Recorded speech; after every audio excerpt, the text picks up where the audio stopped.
Hi there, everyone, and welcome to part 2D of the musical alphabet. If you have a 5-string, a 4-string, a 5-string bass guitar, 4-string bass guitar, or a regular 6-string guitar, you shouldn't be in this section. This is just for the 6-string bass guitar. Now, this table represents the fretboard of your bass guitar.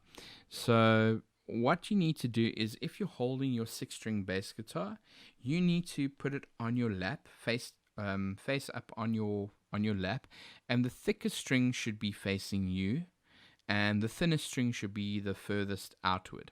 Okay, so it should look upside down to you, right? Your bass, I mean. All right, so just a few things about this table over here. As I said, this is a representation of your fretboard. This is a fretboard diagram. You will see that each column has a specific number. So if we take a look at 1, this stands for the first fret position of your string, 2nd fret, 3rd fret, 4th fret, 5th fret, 6th fret, all the way up to your 12th fret position. Over here, you'll see that I've put a 0. Oh, where's the mouse pointer? Oh, that's not good. Oh, there we go. If you take a look at the 0 position, this will be where the nut is. This is the nut position. So basically that piece of plastic that keeps the string in its position. Each of these rows over here depicts a certain string that you have. So for example, if we take a look, the first one is, I have a B letter over here. That means that this string over here is called the B string. That's its name. The second one should be your E string. A should be the A string. D would be the D string. G would be the G string.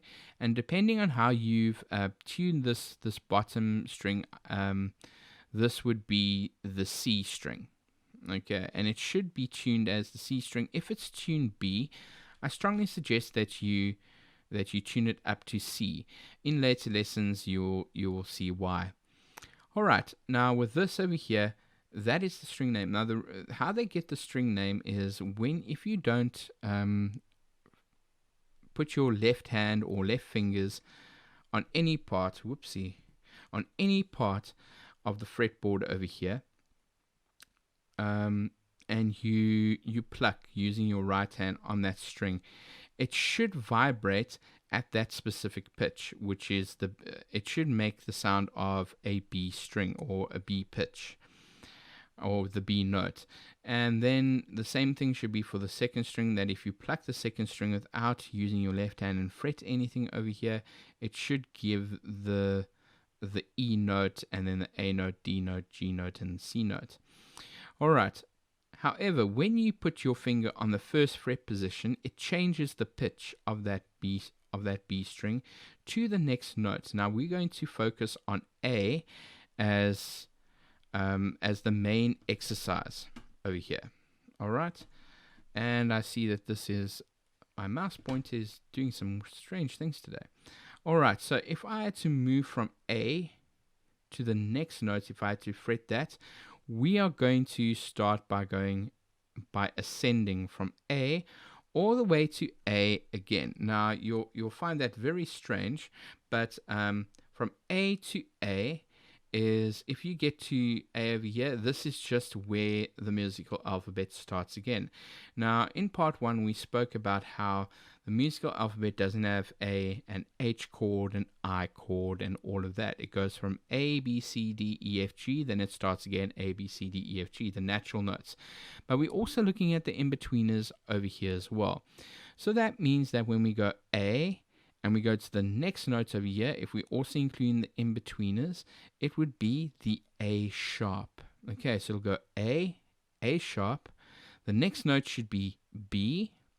And then the next note should be, what do you think? Okay, if you said B sharp, you would be incorrect. Remember that in part 1, we spoke about the golden rule. Okay, between B and C and E and F, there are no sharps or flats. Okay, between B and C and E and F, there are no sharps or flats. So what that means is if we go A sharp, B, the next one should be C. So A sharp, B, and C. Now the next note should be C sharp. Okay, then the next one over here should be D. Next one should be, what do you think? That's correct, it's a D sharp. Well done. Then we go to E, and then the next one will be E sharp.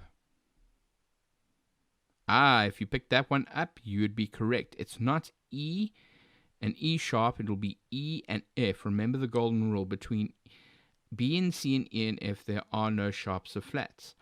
Then we go to the next one, which should be, I'm going to go a little bit faster, F sharp, G, G sharp, and then it will end up on A.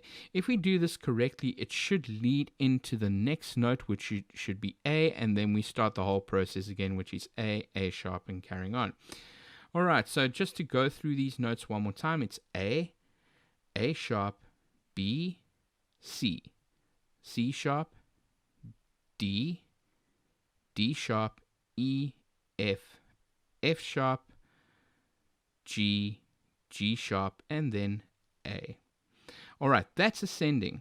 However, if we are descending, it's the other way around, then we use flats, such as A flat, G, G flat, and then so on. So this exercise that you're going to do today is basically practicing that. So what you need to do is take this